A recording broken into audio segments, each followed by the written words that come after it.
सबन को राधे राधे। आषाढ़ मास की शुक्ल पक्ष की जो एकादशी है, जिसे देवशयनी एकादशी कहते हैं, वो एकादशी का व्रत हम करने वाले हैं। उस व्रत की अति महत्वता शास्त्रों में दी गई है। आषाढ़ मास की शुक्ल पक्ष की जो देवशयनी एकादशी है, इस दिन भगवान नारायण शयन करते हैं। इस दिन से लेकर 4 महीने तक भगवान नारायण शयन अवस्था में होते हैं और सृष्टि का भार बाबा भोलेनाथ को सौंपते हैं। दूसरी बात, इस दिन हमें अवश्य ही सुबह जल्दी उठना चाहिए, स्नान करना चाहिए, भगवान का पूजन करना चाहिए, धूप दीप आदि से फल फूल इत्यादि नैवेद्य भगवान को जो व्रत में चलता है वो अवश्य अर्पित कराए।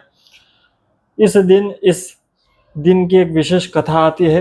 राजा मानधाता जो थे, उनके राज्य में अकाल पड़ गया और वो अकाल ऐसा पड़ा कि प्रजा दुखी रहने लगी, त्रस्त होने लगी।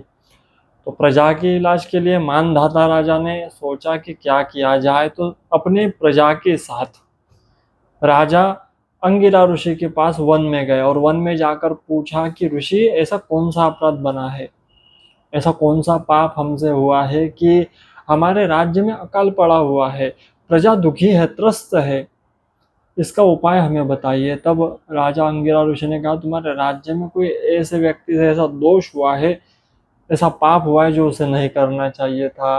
अब अंगिरा ऋषि से राजा बोले कि महाराज, मैं मान्य करता हूँ कि राज्य में कोई पाप हुआ होगा, लेकिन उस पाप का मैं उसे दोष बिना जाने तो नहीं दे सकता, या उसका दोष सिद्ध नहीं हुआ तो मैं उसे दोषी कैसे करार दूं। तो आप कोई ऐसा उपाय बताइए जिससे ये दुख समाप्त हो, या त्रस्त समाप्त हो। तब मानधाता राजा से अंगिरा ऋषि बोले, राजा, तुम एक व्रत आने वाला है, वो व्रत यदि निष्ठा के साथ विधिवत करो, भगवान के पूजन के साथ करो, जप के साथ करो, तो उस व्रत का फल ये होगा कि तुम सब सुखी समृद्ध हो जाओगे, तुम्हारा राज्य सुखी समृद्ध हो जाएगा।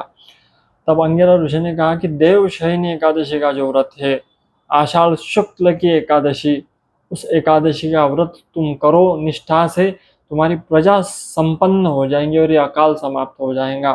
और ऐसा ही हुआ। जब राजा ने निष्ठा के साथ ये व्रत किया तो सब अकाल समाप्त हो गया, सब दोष समाप्त हो गए और राजा का पूरा राज्य पहले की तरह सुखी और समृद्ध हो गया। तो देवशयनी जो एकादशी है, वो एकादशी हम करेंगे 25 तारीख को, ये व्रत होगा। 26 को इसका पारायण हम करेंगे। पारायण का समय जान लो, 26 तारीख का 5:45 से 8:26 तक रहेगा।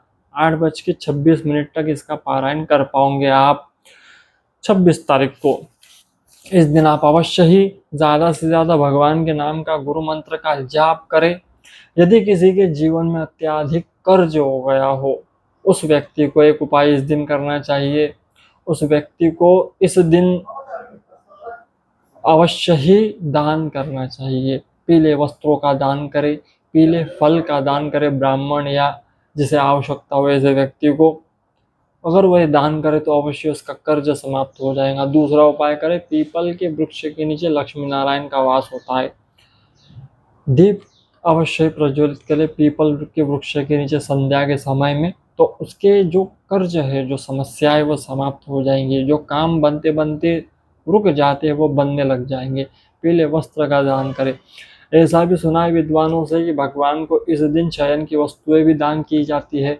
अगर आपके पास सामर्थ्यता हो वैसी सेवा लेने के लिए, अगर कोई मंदिर तैयार हो, तो अवश्य ही शयन की वस्तुएं भगवान को अर्पित करें, जिससे भगवान के शयन में कष्ट न हो। और भगवान से प्रार्थना करें कि आपके शयन के बाद भी है प्रभु, मैं धर्म मार्ग से विचलित ना हो, मैं भक्ति मार्ग से विचलित न हो, मेरे जीवन में अधर्म प्रवेश ना करे। ऐसी प्रार्थना करें भगवान से इस दिन। तो सबन को राधे राधे, और को ये कथा शेयर करे। इसे सुनने का भी महत्व है, पापों को नष्ट करने वाली कथा है, इसे औरों को शेयर करें।